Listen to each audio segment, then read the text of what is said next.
magandang ng Mandaluyong! Ako ay Pilipino, taas noo kahit kanino. Ng Mandaluyong! Alam mo, partner, talaga namang napakasarap sa feeling na makita ang lahat ng supporters ng ating mga senatorials and of course ng team performance para ibigay ang kanilang suporta sa ating mga deserving na leaders. Yes, at syempre sa lahat po ng mga supporters ng ating mga senatorials, welcome po sa Lungsod ng Mandaluyong. isa na po mga. Yes, alam mo Robert, ngayong araw nga talaga nakikita mo yung ganda ng panahon at sinasabayan yan ng mga ngiti ng mga taong sumusuporta ngayong hapon. Ang tao dito talaga namang ramdam mo na talagang ipapanalo nila ang alyansa para sa bagong Pilipinas. Pilipinas! Alam mo partner, talaga namang ramdam mo ang kanilang suporta dahil kanina pa siguro mga alauna nandito na sila at ramdam mo gustong-gusto nilang mapanood ang ating programa ngayong araw. Correct. Partner, kahit mainit yung panahon, Ayan po, sinano na, pinapapasok na po, no? Para Kung ano po yung mga kanilang sinusuportan. Kagaya po nila Ganabano, ito po, no? Si Maharlika, Marcos Party, no? Ayan po, makikita mo talaga ang kanilang sinisigaw ay ang alyansa para sa bagong Pilipinas. Correct. Partner, mamaya ipapakita natin ang Tanong iyong po yung mga gano'ng kadami ang mga tao ngayong araw dito sa Lungsod ng Mandaluyong. Yes, Mamaya po yes, makikita ho natin, maraming totally ng dami ng tao. Talagang ramdam namin ang support na ibibigay nyo sa ating mga kandidato. Correct. Of course, number 2, sa District 1, number 2, and of course, number 3, ang Gracia ng Mandaluyong, Grace Antonio, and then number 5, ang kaibigan ng bayan, Danny De Guzman, and number 7, Maris Konti na lang po mga Lodi, no? and number 10, Konti na lang po. Mapupununan itong area na ito. Yung sa kabila po, pununan sa may side ng kanan, no? Dito pa kaliwa, konti na lang po siya. Ayan, tuloy-tuloy na lang po ang pagpasok. Reggie Anchojo. Number 3, wala. Number 5, Leslie Cruz. Number 6, Dotong Po. Asahan, Eye of the Tiger, Councilor Doc Alex Santa Maria.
nyo, mamaya makikita. At punong-puno na huto. No, mapupuno na yan. At makikita nyo pa hanggang sa dulo po, no? Ngayon at pa lang, at marami pa akong darating po sa dulo, mga lodi.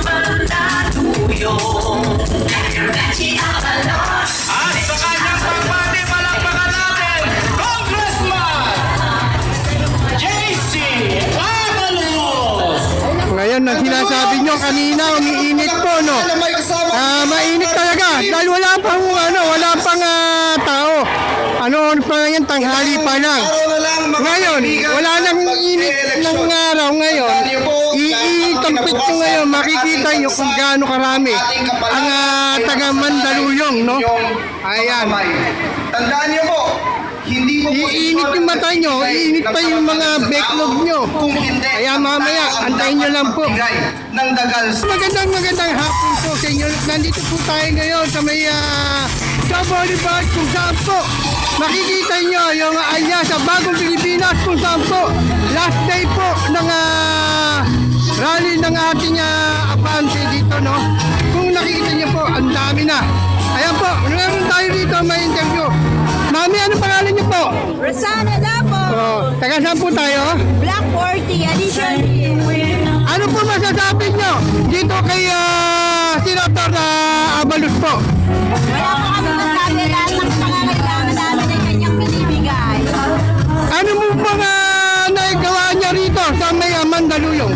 Marami po tulad ng hospital, mga eskwelahan, lahat ng pangangailangan ng mamamayan ng Mandaluyong ay kanyang binibigay. Pag kami lumalapit sa kanya, nandyan kagad yung tulong. Dahil hindi po kayo magiging dalawang salita, talagang agad-agad ginagawa nila kagad ng serbisyo. Opo, lahat po. Lahat, huwag kang patumpik-tumpik pag lumapit ka sa kanila.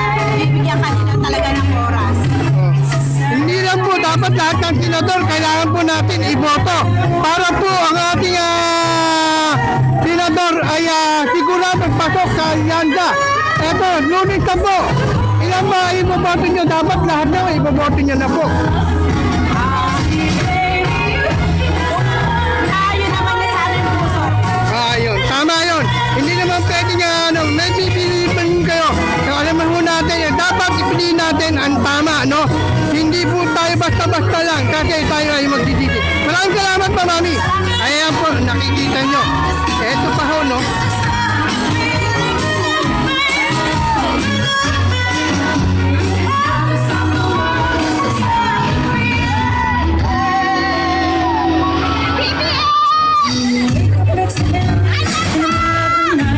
Mami, ano masasabi niyo po?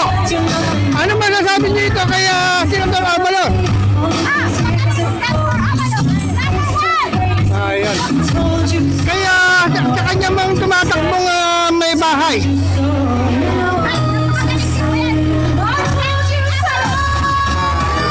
Maraming salamat po. Kita-kita niyo pa rin. No?